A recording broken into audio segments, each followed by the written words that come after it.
Assalamualaikum warahmatullahi wabarakatuh. Saya Merisa Purwandani dari kelas AB4209 dengan NIM 15011833349. Di sini saya akan menganalisis sejumlah faktor eksternal dari warung abnormal. Yang pertama ada profile. Saat ini, bisnis kafe semakin marak bermunculan di berbagai daerah.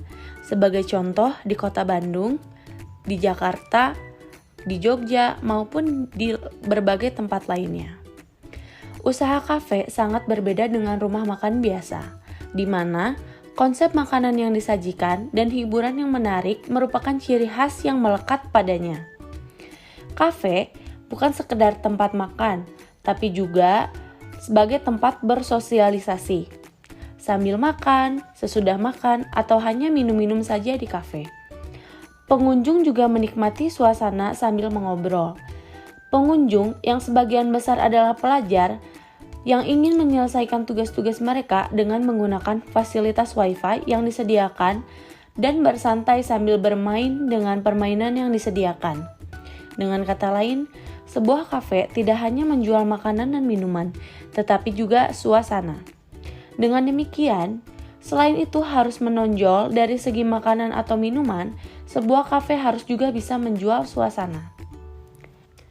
Alasan saya memilih usaha ini karena seperti yang sudah berlaku sebelumnya, bahwa banyak pengunjung yang kebanyakan anak-anak muda yang sangat senang bergaul bersama teman-temannya atau hanya mengerjakan tugas di kafe.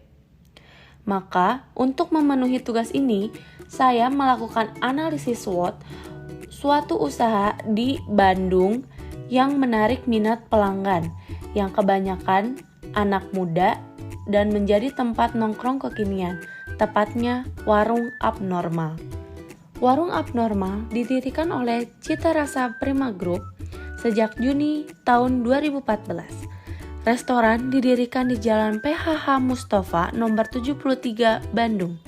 Namun, sekarang sudah banyak cabangnya. Di antaranya yaitu Istana Plaza, Serang Banten, Cihampelas 1, Cihampelas 2, Antapani, Cimindi Cimahi, Buah Batu, Tasikmalaya, dan masih banyak kota lainnya.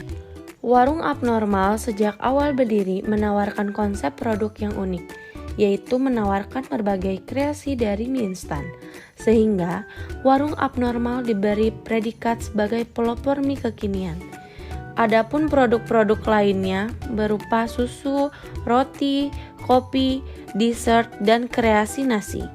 Produk-produk yang ditawarkan oleh warung abnormal pun memiliki harga yang terjangkau, yaitu dari Rp5.000 hingga Rp40.000. Adapun beberapa faktor eksternal dari warung abnormal dalam strategi bisnis.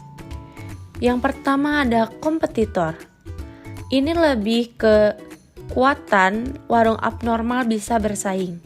Warung abnormal merupakan bisnis F&B atau menjadikan makanan dan minuman sebagai poros utama bisnis tersebut yang kini berkembang pesat dengan menyediakan fasilitas Wi-Fi, fasilitas permainan seperti Uno, ular tangga, balok susun, dan masih banyak mainan lainnya, dengan diiringi lagu-lagu hits dari warung abnormal sendiri.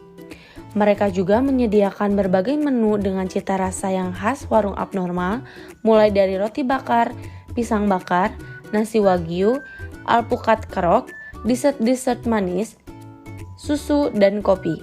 Selain itu, abnormal juga merubah sistem bisnisnya dengan target pasar anak muda, bahkan orang tua. Yang kedua yaitu kelemahan. Dana yang dibutuhkan untuk pengadaan sarana dan prasarana cukup besar. Pesanan lama tiba ketika situasi kafe sedang ramai dan lokasi parkir yang kurang luas.